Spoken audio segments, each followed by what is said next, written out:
Hello there, and welcome to Zambia Decides. Yet again, this is the campaign trail, and we are looking at the exit interview for Northwestern. Now, Mr. President, thank you so much for joining us on Zambia Decides, and welcome back from Northwestern Province.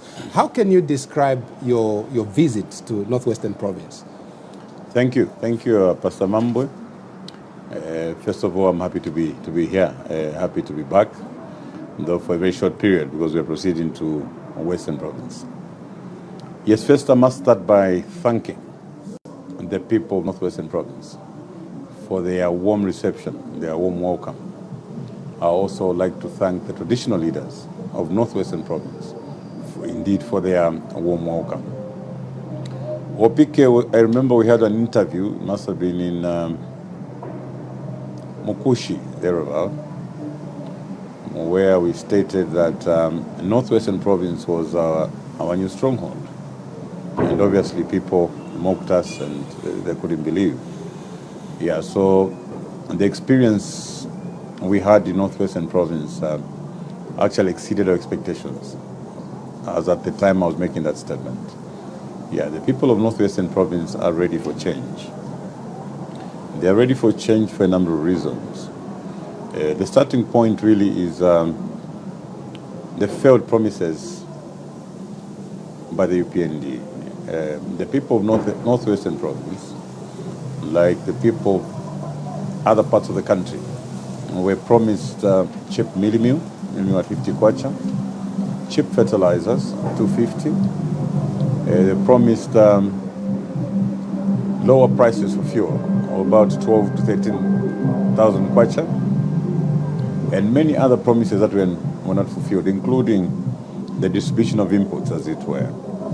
They were promised that the UPND would fight corruption.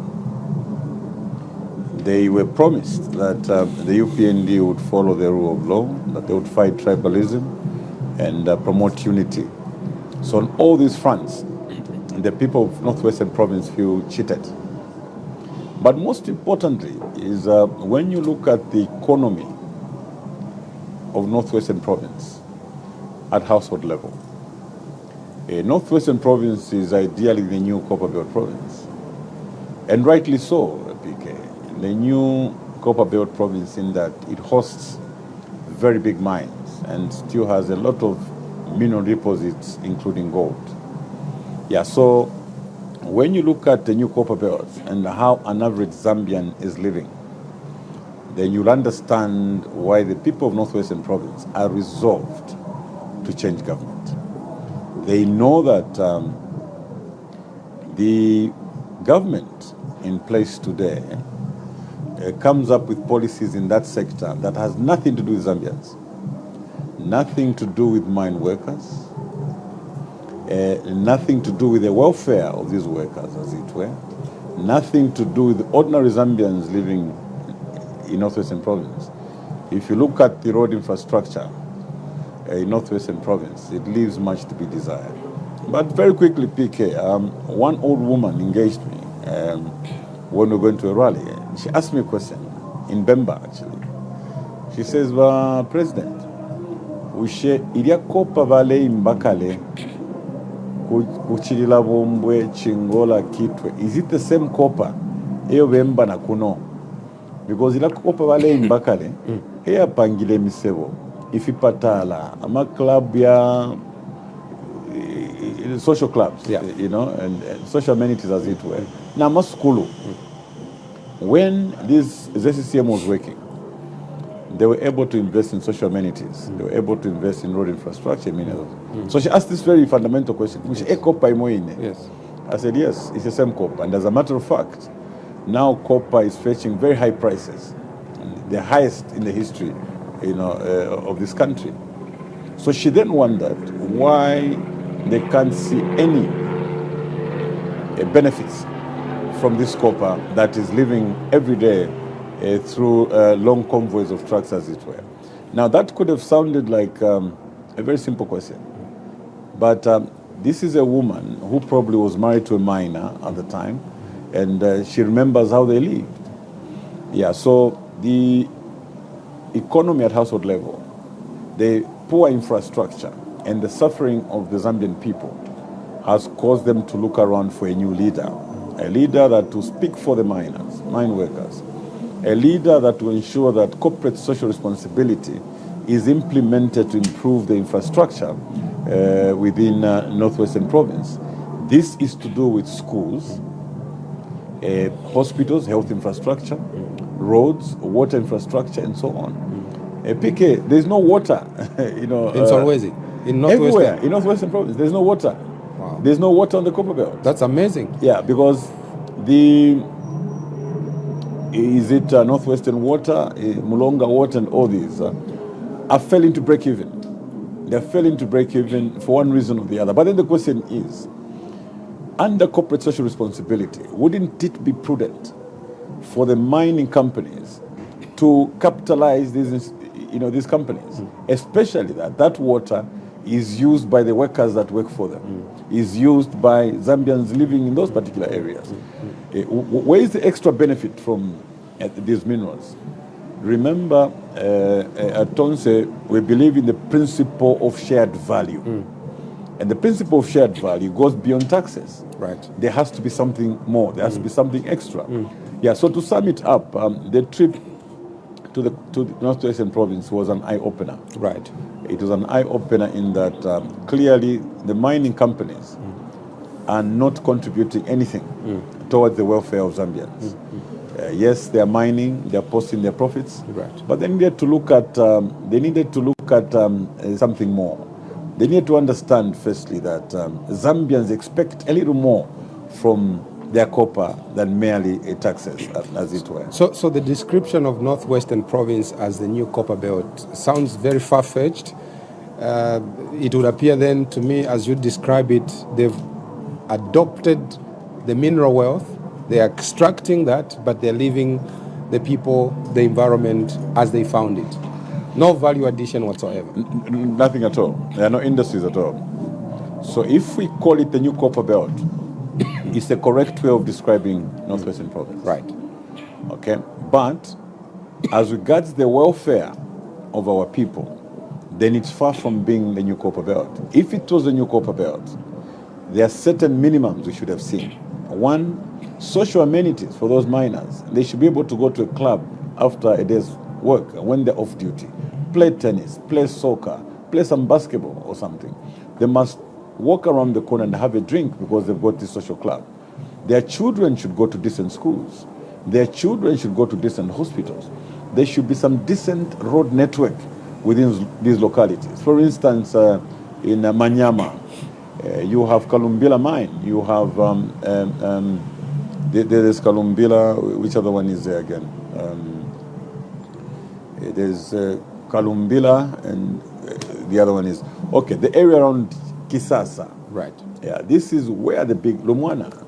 There's Lumwana. There's Kalumbila. These are big mines. So what is most disturbing is when you see the difference between where the senior staff reside in one area and where the other people are coming from. The general workers. That is unacceptable. That is unacceptable. I mean, to think that the current administration has been, singing about 3 million metric ton, but it would appear that there is no consideration as to how that 3 million metric tons would impact the people where it's being extracted from. What would be your different approach to this mineral wealth and the extraction of the minerals industry, not just in Northwestern Province, wherever you have heard, people are extracting gold and all of this. What would be the NRPUP administration's approach to making sure that ordinary citizens do benefit from these God-given resources? Yeah, so maybe before I tackle that, we needed to go back to the projection of 3 million tons. First of all, within a month of taking over power, the UPND gave incentives. They gave concessions to the mining houses by reducing mineral royalty tax from 6% to 3%, by also making it deductible. When we questioned them on the floor of the House, their response was that these measures would, one, result in a loss of revenue of about $700 to $800 million. But at the same time, it would encourage the investors to ramp up production. That was Comrade Musokotone's response. I remember asking that question. When I questioned him further, I wondered why he did not graduate the granting of these incentives. I gave him an example. I said, when the IMF approved the facility of $1.5 billion, they set certain milestones that we must achieve as a country before they disperse. Why didn't we do that for the mines, where we gave them certain targets, and once they attained those targets, then they qualified for some incentive? I asked him a question. I said, what if they fail to go up to 3 million tons in that 10 years? We would have acted to a detriment, and there would have been no performance on the other side, and yet no sanction. Now, PK, before I come to the measures we'll take, I think it's important to understand. So this was their response. If we knew then what we know now, maybe we would have been a bit more aggressive on the floor of the House to stop that from happening. What we discovered now is that it was pure corruption. They front-loaded. They front-loaded some money for themselves to come and utilize in these campaigns.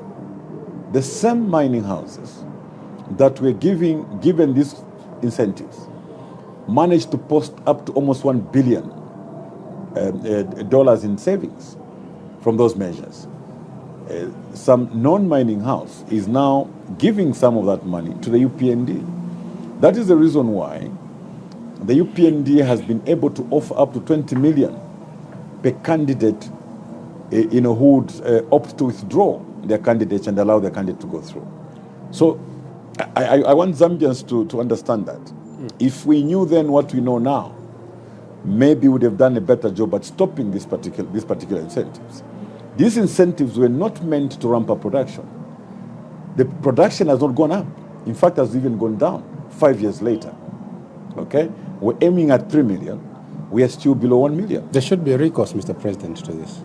Yeah, so if first we must understand, the Zambians must understand that this was a criminal act on the part of government. This, like we said, if you look at the broadened definition of corruption, is actually grand corruption. They front-loaded this funding. Now, this particular mining house, as if to mock the Zambians, is actually funding the destabilization of a democratic dispensation, because they want to fund the UPND, or they want to give back the kickback to the UPND so that they can buy this democracy. They can change and alter the sovereignty of this particular country. Now, that's very, very unfortunate. We do not expect mining houses to do that. I've said this and I'll say it again. We don't want mining houses to fear to invest in this country. We welcome their investment. All we are saying is that stick to your lane. The activities of some of these mining houses leave much to be desired. Zambians are getting concerned. Zambians are concerned that the mine workers are living in squalor. They are living in poverty. The miners are heavily taxed. As we're speaking now, the miners are crying, for the lowering of taxes, something that we are considering very seriously. Those miners could have benefited from this $1 billion, as it were. Their lives would have been better today. And yet these incentives were given to the mining houses, not knowing behind the scenes, in toilets at airports, as it were, and wherever it was, they were agreeing to say, oh, come and get part of that money. That is why they can have the audacity to mock the Zambians that are promoting our campaigns. We are proud, PK, that a 10 kwacha, a 10,000, a 1,000, a 500 goes a long way to promote our campaigns, because we are not about to auction this country in any way. The Zambians must learn a lesson. Our friends that had lavish campaigns, they flew to every part of this country, because the late President Edgar Chagwa Lungu, they allowed them to fly, as it were. They were already auctioning the country during those campaigns. They were unable to come up with policies that favor the Zambian people. The mine workers were not favored in those policies. Nakulu, Mutinta, Pamakasa was nowhere inside. Today, PK, we are proud to mention that our campaigns are funded by ordinary Zambians. Ordinary Zambians with a 500 kwacha, a 200 kwacha, and they've kept us going. We've never missed a rally. We've never failed to go on a campaign trail because the Zambians have kept us moving. And we're not ashamed that we can depend on ordinary Zambian contributions to support our campaigns. Yeah, so if you ask what measures we put in place. Number one, we will ensure that we move a bill in Parliament on local content so that Zambians can benefit from all businesses that are transacted by mining houses. And we, in that bill, will propose up to 50%. Up to 50% business should go to Zambians and come up with regulations that will take care of fronting. We'll come up with regulations that will give banks and financial institutions a bit more confidence, to be able to support these initiatives, as it were. That measure alone, that act of parliament, will see to it that Zambian businesses are boosted because they'll actively participate in business. Number two, we will look at the welfare of miners. And we'll ensure that we come up with sectoral minimum wages so that mines are compelled to pay minimum wages that will give some dignity to these miners that have been saving these mining houses diligently. Right. We will look at the corporate social responsibility through investment commitments and ensure that certain infrastructure, like road networks in areas where these miners reside, housing for miners. Look, it doesn't matter, PK, whether these houses will be owned or be part of will be in the balance sheet of the miners, in the mining houses, or they will be given to miners as loans. But there must be some decent accommodation provided for these miners, as it were. There must be some social amenities for these miners, who most of them are going through so much stress and they are unable to rest. You know that they are waking up to sometimes 13 to 14 hours non-stop. And they approached us to complain that, look, we are risking our lives. We are having to run machines for 12 to 15 hours non-stop. So our labor laws have got to look into all this for the welfare of the miners, for the welfare of the Zambians. So we would have tackled the aspect of businesses to the local Zambians. We would have tackled the plight of mine workers. We would have looked at social amenities, health infrastructure, education infrastructure at that. Right. But at the same time, we will ensure that Zambians also begin to run mines. There will be a deliberate local scheme that will promote local ownership of these mines, whether they will be in form of partnerships, but Zambians should now begin to own mines. Right. We'll start at small scale level. At small scale level, all the gold mines that were possessed will be given back to the small scale miners. We will do studies around those mines to establish the quantum of material that exists. Right. And then divide it into small tenements. We'll come up with an aggregator. He could come through Zambia Gold or any other private aggregator to give support to these small-scale miners, be able to do backward and forward integration, help them at production level, but also be able to buy the product, as it were, so they get a fair value. Right. In short, we're trying to formalize the small-scale mining. We will engage some of our officers to go and do some benchmarking in Ghana and see how learn some best practices of how they've benefited from gold mining at small-scale level. Yeah, so there are a lot of interventions that we want to come up with to make sure that the new copper belt benefits the people of Northwestern Province and the people of Zambia, and indeed the workers that work for them. Right. Now, it is basically very few days before elections. And prior to that, before the onset of the electoral period, your passport was grabbed, so you couldn't travel, you couldn't fundraise.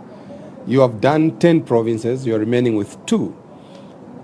That's Western and Southern. As you have said, the rest of the 8 provinces have been funded by the ordinary Zambians, so will be the remaining two. And they're doing a good job already. Right. And we understand you launched an initiative only 48 hours ago, asking the Zambian people to even contribute via mobile. We understand that this has hit a snag. Could you just share a bit more light on this and how it's going? Well, I was informed later this afternoon, I think through some interventions, that it had started working, except for those that would want to pay via Visa. I think there was still one or two things they needed to do.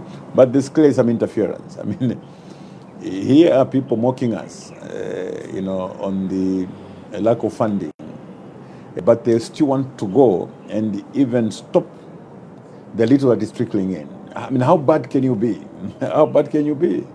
Our friends are sitting on licenses. One individual, one leader sitting on 800 licenses, as it were. Okay, they're getting money from these mining houses to offer 20 million to candidates, 10, 5 million. They're swimming in money.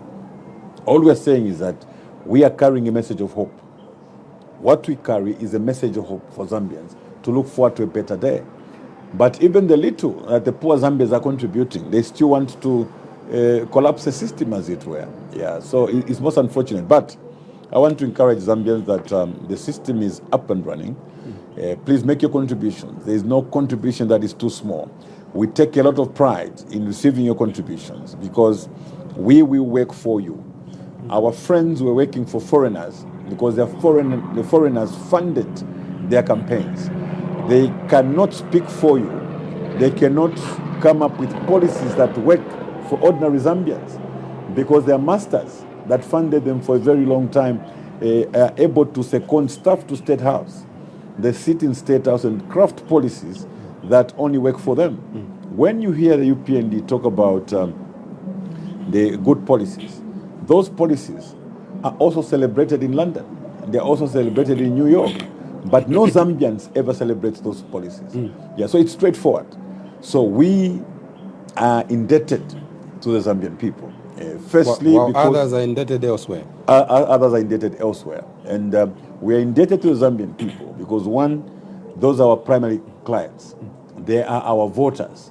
And now, thirdly, they're actually our funders, as it were. Amazing. Yeah, so that worker, working for ZESCO, the civil servant, the teacher who is struggling, the council worker, the mine worker who is struggling and yet able to send something, the booth operators operating booths in these money booths and so on. They, from the little they make, they're able to send. Those are the people. The street vendors, those are the people that want to look at. The marketeers, those are the people. The bus drivers, the truck driver, they've all been sending money. Beyond them sending money, it would appear then to me that your message is resonating with them. Otherwise, they wouldn't risk sending a penny to your campaign. And we are committed. We are committed to doing what we are saying to them. We are saying to the Zambians that we are going to move the women and the youths from the margins to the center of policy and economic transformation, making the youths the main drivers of this economic transformation, as it were. Right. So the youths are getting this message very clearly. When we talk about how we are going to make the Ministry of Creative Arts as an economic ministry, how we make the Ministry of Digital Economy as an economic ministry, how we are going to host a desk at State House to look at youth entrepreneurship and employment, how we are going to give back the gold mines, the dump sites, the slugs to the youths and support them as they're mining. When we talk about teachers, being supported with housing infrastructure, revising their housing allowances in the meantime, implementing the debt swap policy, and also making sure that the teacher-pupil ratio is reduced. This message is resonating with them. The civil servants are excited. The miners are excited. When we tell the churches now that we will immediately deal with cyber and oppressive laws to allow Zambians to be able to speak freely, we will restore their rights, the freedom of expression, freedom of worship, freedom of movement, freedom of association. The churches are excited. The average Zambians are excited now that they're going to get their freedoms back. These are the messages. There's nothing unusual that we are giving to Zambian people. We are just undoing the bad policies of the UPND so that we reset the country. We implement the national renewal. Okay. So President Mundubile, you challenged the sitting President Hakainde Hichilema, to release the aerial minerals survey that was conducted using some private company. He's been quiet about the challenge that you gave to him. I'd like to know, why do you think this very important national asset and document should be kept away from members of the public? Why is the president quiet even when you challenged him publicly about this? Yes, it's indeed an intrigue, that the president could still remain quiet even after being challenged. To start with, you must understand, PK, that the Minister of Mines had come to Parliament and made a ministerial statement to say there's going to be this aerial survey to establish the mineralization in various parts of the country, as it were. Our expectations were that the moment the report was out, they would bring and table the report on the floor of Parliament so that members could debate. And thereafter, we would have expected individual provinces to come up with expos. Because imagine an expo in Northwestern Province to showcase the various minerals that are in that particular province. It would have been a very powerful expo. And the profile of the province would change immediately. Imagine if Western Province had an expo, to expose the minerals that actually are in that particular province. The profile of the province immediately changes. You see, what happens when you do that? Hotel owners, lodge owners, in anticipation of future businesses, begin to move in to invest. Okay? They will invest in this infrastructure, knowing very well that in the next so many years, this place will be a totally different place. Zambians coming from these parts of the country will actually begin to build houses, holiday homes in these particular areas.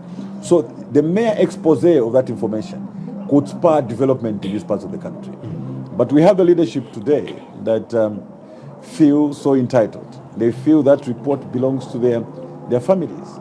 And, they begin to use it in a manner that is not supported by law. Otherwise, how would you keep such a report? The people of Muchinga want to know. The chiefs want to know. The people want to know, where are the minerals in this particular case? In Imporokoso, is it a rumor that there's gold? Is it a rumor that there's copper? Why can't we see that report? And we can begin to promote investments. You made a damning revelation that some official, whom you didn't mention, could have as much as 800, licenses. And then it's not even exaggerated. In their name. It's not even exaggerated. Where is the Ministry of Mines in all of this, that one individual can accrue to themselves 800 licenses? There is one top official in government. He owns not less than 800 licenses. This is verified information. Everybody knows this, including the Ministry of Mines. Yeah, and you ask yourself, is that not criminal? That's highly criminal. And you see, you look at the greed, PK. What do you want to do? You are privileged, meaning that these licenses are mainly in areas which are highly endowed. Why not 3 licenses at most? So that you can then move in and your life will be taken care of forever. But 800 is simply sinful. It's not only criminal, but it's also sinful. It's outrageous. It's outrageous. But it exposes the mindset of our leaders today. If a leader is going to control 800 licenses and beyond, he possesses a report and he studies it alone privately. If a leader is going to maneuver and take away more money from the Zambian people to himself, if a leader, can send his cadres to export millimil worth billions of kwacha and ask them not to pay, what time do they have to think about Nakuru Mutinta Pamakasa? Can they even find the time to think about those pupils who are 200 in a classroom? Okay, the desks provided for could only take up to, on account of the room size, can take up to 60 at most. The rest have to sit on the floor. What time would this leader think about the lack of water in Kalumbila, the lack of water, in Kisasa, in Ikeleng, in Mwinyilunga? When will they think of completing the infrastructure, health infrastructure in Mwinyilunga? When will they think of completing the district infrastructure in Ikeleng? When will they ever think about Mufumbwe? Because they're busy looking at how they're going to manage 800 licenses, looking how they're going to continuously conceal the corruption behind the sale of Mopani. Right. So you begin to see why we have problems. Yeah, leaders who are thinking about expropriating $10 billion in illicit financial flows. When will they think about... I mean, listening to you, I shudder to think that this is the level of ingratitude, criminality that's going on. But this is an administration that is campaigning that vote for us to come back into power. What kind of Zambia do you foresee if what you are alleging really is happening? What kind of a Zambia are we likely to have then in the next coming, Yes, I'll address the Zambians in Northwestern Province and the Zambians generally. For you, the Zambians in Northwestern Province, would you vote for a leader that goes behind, negotiates deals for himself or negotiate deals for themselves at the expense of your welfare? Would you vote for a leader that completely forgets about your health infrastructure? You have no hospitals in Mwinyilunga. You have no good hospitals in Ikeleng. You have no good hospitals in Mufumbwe. You have no big hospitals in Kasempa. You have no road infrastructure. Would you continue thinking about these leaders who negotiate with the mining houses to continuously tax you heavily, whilst at the same time give concessions to these mining houses and later get the same money and use it to buy candidates in these elections? Zambians have to make a choice. Zambians have to critically make a choice. So Zambians, my message to you, do not vote for leaders who have demonstrated previously. They've demonstrated greed by possessing 800 licenses countrywide, by chasing away our youths from gold mines and replacing them with their foreign friends. Those that don't care about the plight of the workers. They leave the workers to suffer and give comfort to the mining houses, not to improve the welfare of the workers, because they're benefiting at individual level. They whisper to the mining houses not to focus on corporate social responsibility. That's why there is no water in Kisasa. There is no water in Manyama. There is no water in Ikeleng. There is no good water reticulation in Mwinyilunga. There is no water in Mufumbwe. I'm sure there is no water in Mafinga, because the leaders we have today are compromised, and the mining houses simply do not care about the Zambia. So Zambians have got to be very careful. Look at the high levels of corruption. Youths were killed in Chirilabombwe. Youths were killed in Mufurila for carrying 2 bags of millimil on suspicion that they're smuggling. And yet the politicians themselves loaded trucks and trucks in hundreds of millions of kwacha to take the same millimil to Congo and later never paid for it. How immoral, how sinful can that be? I'll repeat that. A number of youths were killed. Why? Oh, he's carrying 4 bags of millimil. He was attempting to take them across the border. Killed, shot at and killed. Or he had 2 bags of millimil, he was trying to use a bush path and killed. But what we know now is that officials within the UPND are still owing hundreds of millions of kwacha for the millimil they got and exported. So if indeed what we're trying to control was the flow of millimil into the Congo, do you know how many bags of millimil would cost 100 million kwacha? Wow, it's really a lot to take in. And the Zambians must not look at this lightly. Yeah. It exposes the mindset of our leaders. It exposes the mindset of our leaders. They go to Kikonge and kill our youths, shoot our youths, and immediately drive everybody away. They drove away marketeers, those that were selling, supporting the miners, selling drinks, selling food. The hawkers. They broke their fridges, they cut their equipment, everything was done. And later, secretly, foreigners are mining at Kikonge.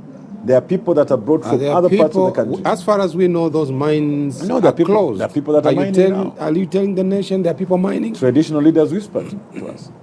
They've gotten some people that are mining in those particular areas. Just like was the case for Sujilite. The Sujilite mine was closed.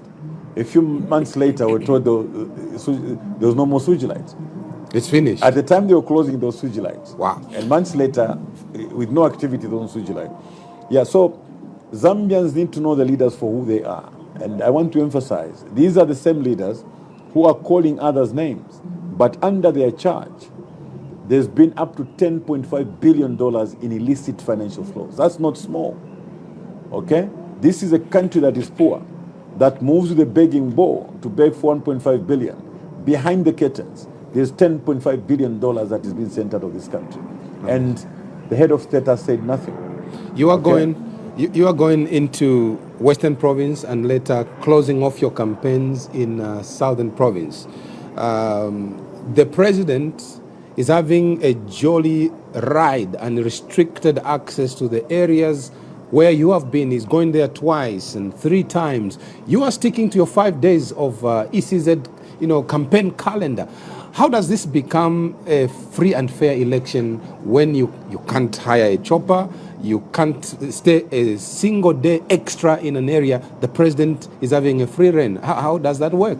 Of course, it's totally unfair, and ECZ is quiet. We had challenged them. We told them, could you give us the president's calendar? Then all we need to do is to avoid the president. They stuck to making a timetable for us, and yet the president has had to go back to the same province 3-4 times. And the ECZ is there. They can't say, they will not tell us about working visits when he's just addressing rallies. Okay? Yeah, so again, it exposes the kind of electoral commission that we have. So if you ask me whether they are capable of conducting a free and fair election, not at all. They are incapable of conducting a free and fair election. Yeah, you know, PK, that somebody died in Magoe from electoral violence, a driver for one of the independent candidates. Were the elections suspended the same way they were suspended in Kaputa? Because it involved UPND cadres, the elections were suspended. In Kanyama, 3 people were killed. They were found, one was found playing Mundubile and Makebi Wengire, and he was killed by UPND cadres. Were UPND campaigns suspended in Kanyama?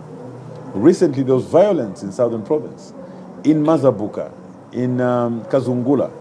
Did ECZ move with the same boldness they did to suspend campaigns in Kaputa? Did they move with the same boldness?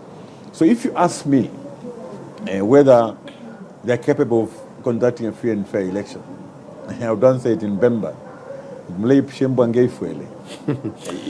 Mr. President, I know we are coming to the end of our discussion, time not being on our side, but 9 civil society organizations have raised concerns and have asked the law enforcement agencies to probe what they are calling an SMS that is linking the votes to social cash transfer. I have seen that. I've had sight of it. It says, protect social cash transfer, vote for Hakainde Hichilema. Now, social cash transfer, whatever it is not a UPND program. No, it's not. It's a government program. So how can anyone link it to a government and solicit for a vote based on an empowerment for citizens?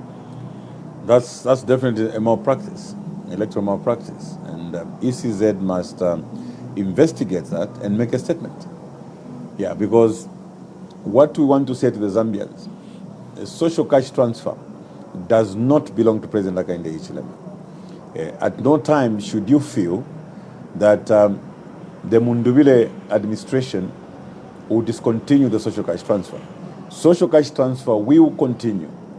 We, as a matter of fact, even made a commitment. Given the high cost of living, we are increasing it from 800 to 1,200. That's a commitment that we make to the Zambian people.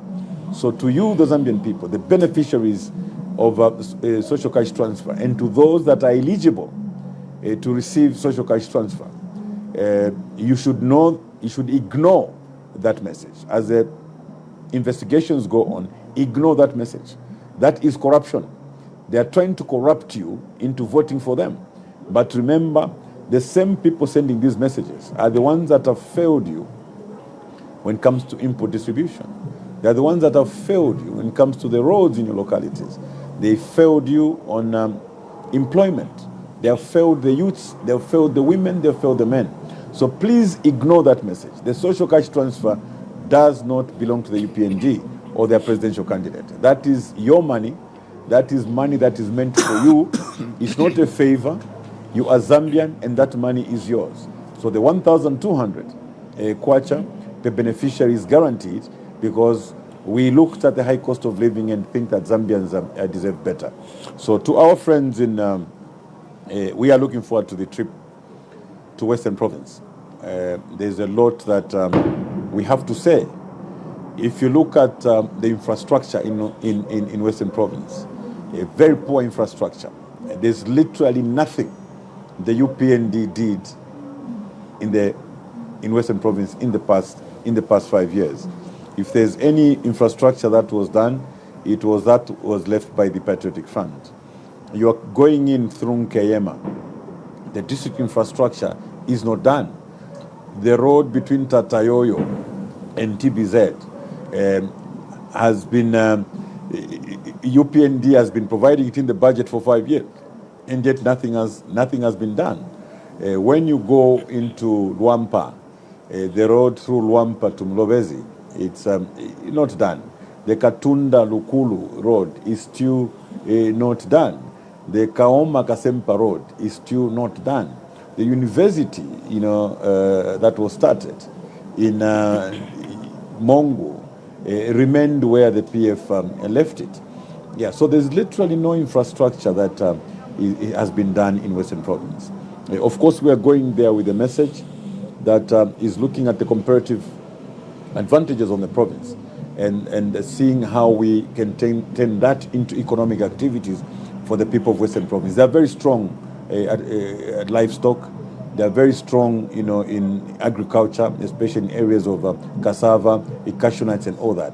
Yeah, so there's a lot that can be done, including fishing in those particular areas. So we are taking a message of hope to the people of Western Province. The same with the people of Southern Province. Southern Province is very strong when it comes to livestock. They're also very strong when it comes to agriculture. Yeah, so of course, because of drought, many parts of the Southern Province have been affected. We are going to speak to them on the practical measures we'll take, in implementing irrigation that can help them, farm throughout the year. We want to speak to them on how we can turn the meat industry, the livestock industry, into an economic activity for the people of Southern Province. Southern Province and Western Province who may ideally come under one regional development authority because of the comparative advantages, meaning that the infrastructure to do with veterinary healthcare, as it was, veterinary hospitals, veterinary labs, as it were, and many other support facilities for the livestock sector that to enable the two provinces to increase the animal population in that particular area and be able to work with an aggregator who is going to help them keep the animals healthy, grow the numbers, but at the same time buy from them. So it's something that is very basic, PK. We will build infrastructure that will keep animals healthy. Through Ministry of Livestock, we will second officers that will ensure the animals are kept healthy. These animals will have their records. And farmers keeping this livestock, we will actually be keeping money in these animals because the aggregator will be able to buy whenever they are ready to sell and at a good price. Right. So we have messages for the people of Western Province, and we feel the Western and Southern Province are provinces that are ready to support us. Lastly, Mr. President, your people, your campaign team was attacked on the Copper Belt, and so was the time that you were in Northwestern Province. Some of your campaign team members were attacked, the musicians, I recall. You are going into Southern and Western Province. What's your message of peace, harmony, and national building? I think Zambians are tired of, hooliganism. Zambians are tired of having been told that we ended cadreism, and we are seeing the ugly resurgence of very, very violent cadreism, and there's no condemnation or arrest for that matter. What's your message to the good people of Southern Province and Western Province as you go there? Yes, there were a number of attacks. There were a number of attacks from the UPND. There were attacks in Nakonde. There were attacks in Impika. There were attacks in Chinsali. We got into the Northern Province. There were attacks in some parts of Northern Province. Some attacks in Luapula Province. Right through, and this was the UPND's doing, really. And yet there had been no arrests. In many cases, they would go to the proposed venue, disturb our people, and sometimes prevail on the councils to ensure that they move us to another venue, maybe a much smaller venue, or a venue which will not be convenient to our people. Yeah, so PK, for us, there will be no cadreism in markets under our government, no cadreism in bus stations, and no cadreism in government. What we have seen is most of the police officers that you see in masks are actually cadres. They're the ones who are responsible for that violence. One, they look away when there's violence. They facilitate. Our people were attacked at this hotel in Kitwe. Shebon Hotel in Kitwe. The police were right there. The police actually escorted them. The police have facilitated that particular attack. When we were attacked again, our people were attacked, the police delayed to come. When our people went to report, the people went to report were the ones who were actually arrested. And the cadres had the audacity to follow our people at the police station and started beating them up right at the police station. So there will be no cadreism of that sense. Right. Ulubuli Fiko, we leave it with the UPND. Zambians must also look at the levels of violence. We were attacked several times in Northwestern Province. We were attacked when we were coming from Ikeleng and Mwinyilunga. We were attacked in the Kisasa area. We were attacked in Mufumbwe area. We were attacked even in Kasempa area, and the police are just watching. So we want the Zambians to see the UPND for what they are. They kept on preaching that the PF was a violent party, that was cadreism. But now that we have told our youth to restrain themselves from retaliating, so the UPND is now clearly exposed. And they were used to attacking others, and when the others retaliated, they ended up with bloody hands, as it were. But because we've told our people not to retaliate, they are fully exposed. I'll tell you, PK, that the promotion of violence in the UPND is so high that the top leader, on our second day, sent 3 million kwacha to Northwestern Province to facilitate for cadres to attack us and drive us away from Northwestern Province. We stayed the entire 5 days because of the will of the people. The people of Northwestern Province were resolved. They defended us. They protected us through and through. Had it not been so, we would not have lasted a day. So it was our supporters in Northwestern Province that sustained us for the remaining day. Incredible. I would say. So President Daka in Chile should make a statement. We are still calling upon him to make a statement. His party is violent. It's exposed now. They can't hide. They can't hide. Anyway, there's nowhere to hide. They've done these things. They're coming in full regalia, attacking us. They attack the artists. Their vehicles are there. They can be traced. The individuals are there. But who has been arrested so far? No one. I can say apart from the people protecting you, the hand of God has been protecting the hand you. of, he's been gracious. Wonderful. God has been gracious. So that's it on Zambia Decides. We've been looking at the exit interview from Northwestern Province with the President Brian Mundubile, who is obviously running for president, the ticket of president on the 13th of August.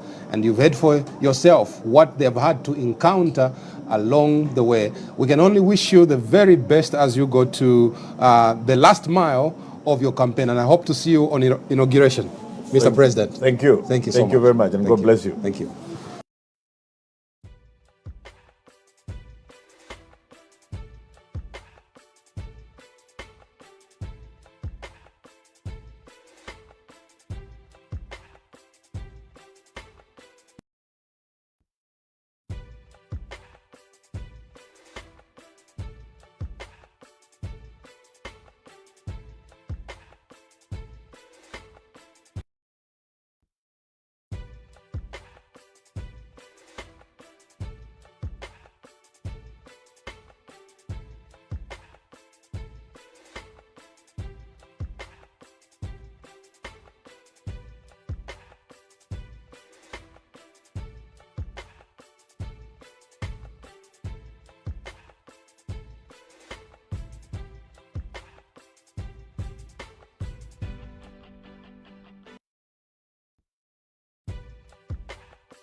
Did you know that registered voters and patriotic Zambians alike from across the country watch and follow KBN TV as Zambia Decides this August?